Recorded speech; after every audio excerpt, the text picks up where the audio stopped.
What if everything you believed about success was wrong? What if the people we call geniuses, prodigies, and self-made legends did not actually get there through pure talent or raw intelligence alone? Here is a number that should stop you cold. The majority of Canadian hockey players in professional leagues are born in the first 3 months of the year. Not because January babies are magically gifted, but because of something far more strange and far more important. In the next 10 minutes, you are going to discover why success is rarely what it appears to be on the surface. Malcolm Gladwell's Outliers is one of the most provocative books written in the last 20 years, and it tears apart the myth of the self-made person. We are going to cover the hidden advantages behind greatness, the 10,000-hour rule, why your birth date might matter more than your IQ, and the one cultural insight that explains why some societies outperform others in ways that defy conventional explanation.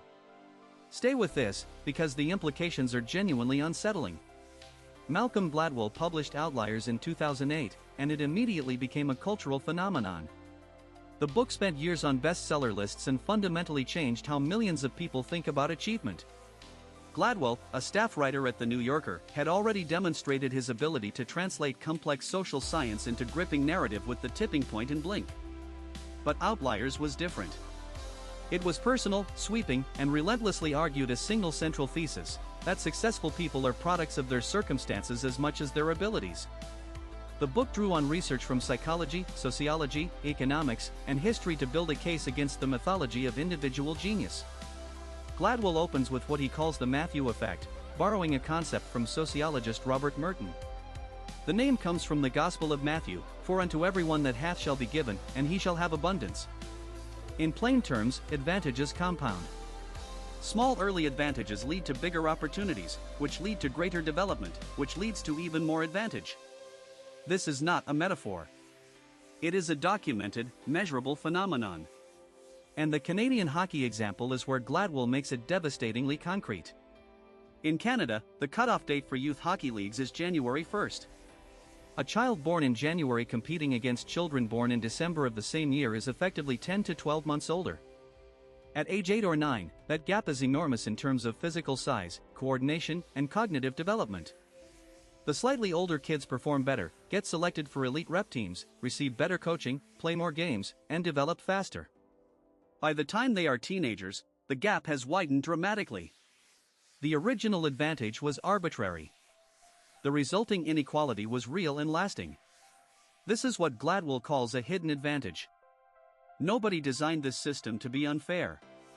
Nobody intended to disadvantage December-born children. But the structure of the system created a consistent, reproducible bias. And this pattern appears in education, in business, in elite athletics across multiple sports and multiple countries. Children who are oldest in their school year consistently outperform their younger classmates on standardized tests, are more likely to be identified as gifted, and are more likely to attend elite universities. The system mistakes maturity for talent, and then rewards the resulting performance as though it reflects permanent, innate ability. But here is what nobody talks about when they cite the 10,000-hour rule. Gladwell never said practice alone was enough. What he actually argued is more nuanced, and the popular understanding of it has become dangerously distorted. The 10,000-hour rule comes from research by psychologist Anders Ericsson, who studied expert performers across fields including chess, music, and athletics. Ericsson found that world-class experts had consistently accumulated roughly 10,000 hours of deliberate practice before reaching elite levels. Gladwell used this research to argue that mastery requires an extraordinary investment of time, but he was equally insistent that the opportunity to accumulate those hours is not equally distributed. The Beatles are his most vivid example. Before they became the most successful band in history, John Lennon, Paul McCartney, George Harrison, and Ringo Starr played in Hamburg, Germany. They played clubs for 8 hours a night, 7 days a week, 4 years. By the time they had their first major commercial success, they had performed live an estimated 1,200 times. Most bands today never perform 1,200 times in their entire career. The opportunity to accumulate that experience was unusual, specific, and tied to a set of circumstances the band did not entirely control or choose. Bill Gates is another case Gladwell dissects with surgical precision. Gates is universally celebrated as a self-made genius, a visionary who built Microsoft from nothing. But Gladwell reveals that Gates had access, as a 13-year-old in 1968, to a time-sharing terminal at his private school in Seattle. At a time when virtually no universities had such equipment, Gates was logging hours of computer programming. He then gained access to the University of Washington's mainframe computer, where he could program for free in the early morning hours. By the time he dropped out of Harvard to start Microsoft, Gates had accumulated more hands-on programming experience than virtually any other person on the planet. His genius was real. But the opportunities that allowed him to develop and apply that genius were extraordinary and largely accidental. Gladwell uses this pattern to interrogate the broader American mythology of meritocracy. He is not arguing that talent does not exist or that hard work does not matter. He is arguing that we systematically underestimate the role of circumstance, timing, cultural legacy, and structural advantage.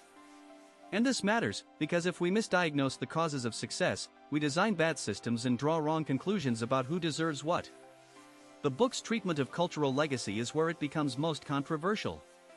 Gladwell examines plane crashes, specifically a series of Korean air disasters in the 1990s, and argues that cultural communication norms contributed to the accidents. Korean culture, rooted in Confucian values of respect for hierarchy and deference to authority, made it psychologically difficult for co-pilots to directly challenge or correct senior captains even when lives were at stake. This is not a criticism of Korean culture. It is an observation that cultural inheritance shapes behavior in ways that extend far beyond what we consciously recognize.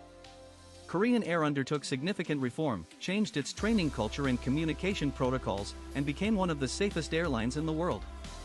The implication is that understanding cultural legacy allows for correction and growth.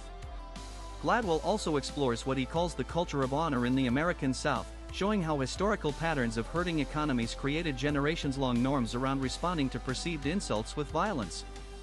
These norms persist statistically today in measurable differences in conflict response between American regions, not because of anything genetic or fixed, but because culture transmits itself across generations with remarkable fidelity. The final and perhaps most moving section of the book is about Gladwell's own family. His mother grew up in Jamaica, and Gladwell traces the specific chain of opportunities, advantages, and historical accidents that allowed her to rise from poverty to professional success in Canada. He is not arguing that his mother did not work hard or deserve her success. He is arguing that her success was made possible by a cascade of circumstances that could easily not have happened, and that gratitude and humility are the appropriate responses to success, not pride of individual authorship. This is the emotional heart of the book. Outliers is ultimately an argument for structural empathy. If success is shaped so powerfully by the circumstances we are born into and the opportunities we are given access to, then we have a moral obligation to design better systems.